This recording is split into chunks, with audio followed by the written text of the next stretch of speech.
Good afternoon, everyone, my dear students.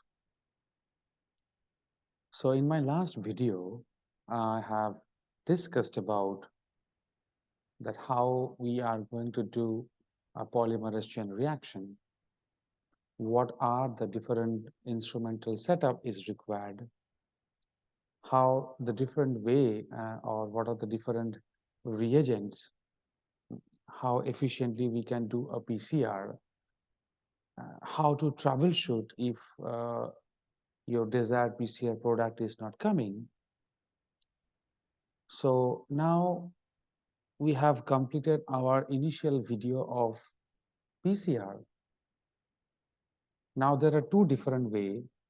Either uh, you are unsuccessful in getting your desired PCR product, or you have successfully got your PCR product. Now your next aim is to do the cloning of the PCR product. Now there are several ways by which you can do this cloning of PCR product.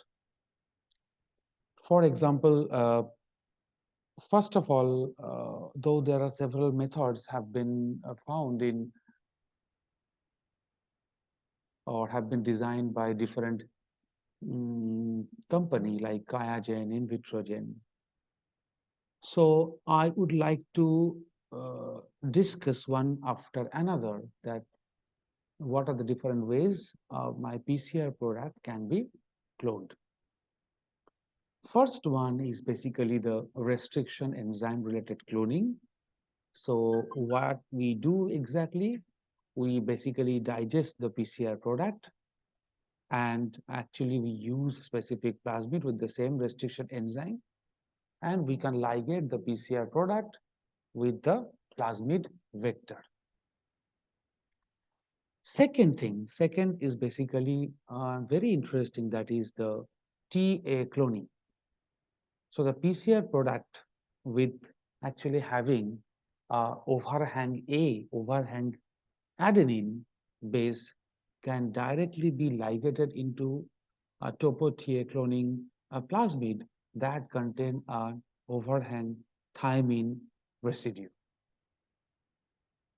Third interesting cloning strategy is basically that involves the addition of specific DNA sequence, that is the topo, to the PCR product, enabling the direct insertion of this vector into the vector without the need of any restriction enzyme. Now, InVitroGen has a patented product of combining both this TA and topo, that is the topo TA cloning kit. Fourth important cloning is basically basically known as the Gibson assembly, where the overlaps of the complementary sequences of the PCR product and a kind of a linearized vector enable them to assemble in vitro without the use of any restriction endonuclease. Fourth is the overlapping extension of the PCR, amplifying two separate fragments overhang and allowing them to anneal and create a complete product of that. Now, interesting part is that at what condition we will actually follow, at what condition we will actually follow the topo TA cloning, at what condition we actually follow the Gibson assembly cloning, at what condition we will follow the TA cloning. So I would like to discuss one after another in my next video. So we are actually discussing one of the major important PCR product cloning, that is the TA cloning So TA cloning is a very simple but widely used method for the cloning of the PCR product with having an A overhang at the 3' end of the DNA, because we know that in a nucleic acid, the DNA, we have a 5' and we have a 3' end. So 5' phosphate and 3' hydroxyl group have a overhanging adenine residue at the 3' end. Now, what are the specific steps here required? So first of all is basically we need to amplify the PCR. So first step is PCR amplification. So for that, what we actually do in our lab, even in my lab also, I'm doing the same.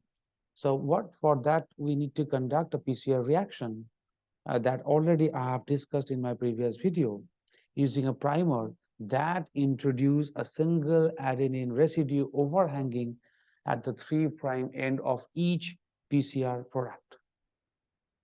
Second interesting part, we need to purify the PCR product. So first thing that we have to keep in our mind that once we do this, then we have to purify. So purify the PCR product to remove this primer, the nucleotides, and the enzymes using the methods called any spin column or gel purification that we can also use.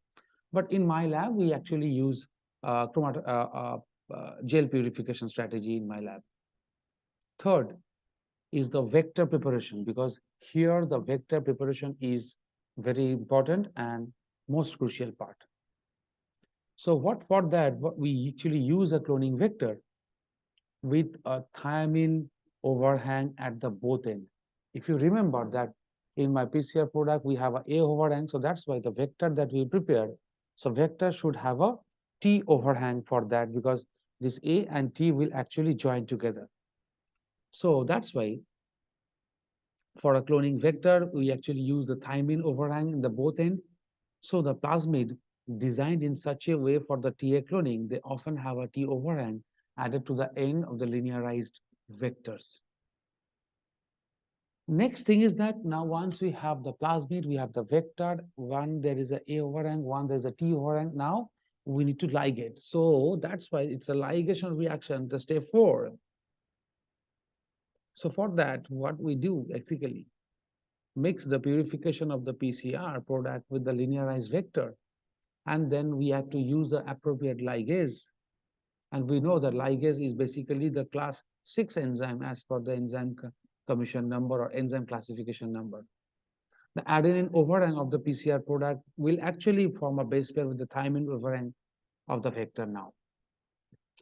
Then is basically the transformation, because now we have added this, and then we need to actually transform this into the part.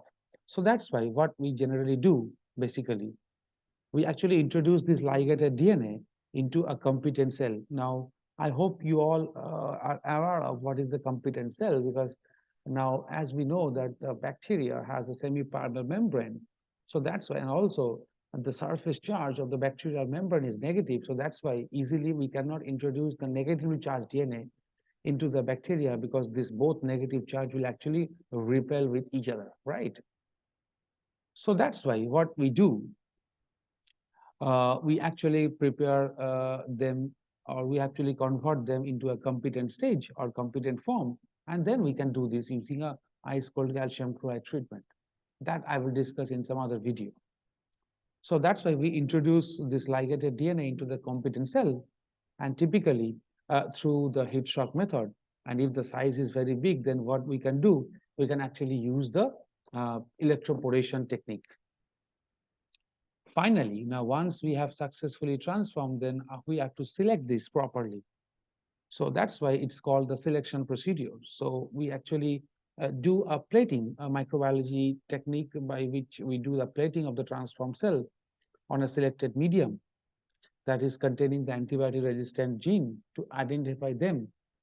And those recombinant plasmid with having the recombinant plasmid having the drug resistant gene, antibiotic resistant gene, they will actually form the colony.